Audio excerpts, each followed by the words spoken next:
Veneto maglia nera per i morti sul lavoro nel 2018. I dati INAIL relativi al periodo da gennaio a novembre mostrano un incremento degli incidenti mortali rispetto all'anno precedente superiore al dato nazionale, attestato al più 10%. 113 morti in regione, un dato che spicca rispetto alla tendenza degli ultimi 20 anni. Abbiamo un incremento di circa il 35% in termini assoluti di morti sul lavoro.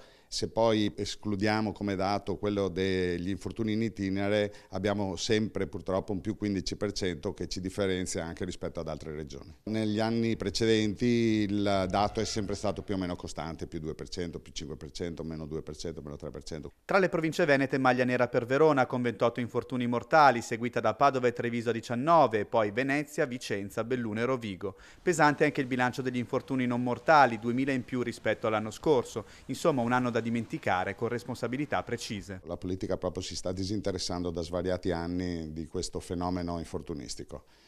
Ci sono ancora decreti attuativi che non sono stati emanati e che ci aiuterebbero a risolvere anche alcune problematiche. E a mancare sembra essere soprattutto la formazione. Ancora oggi si incontrano persone che chiedono l'attestato. Quando a uno interessa solo l'attestato significa che della formazione non interessa niente.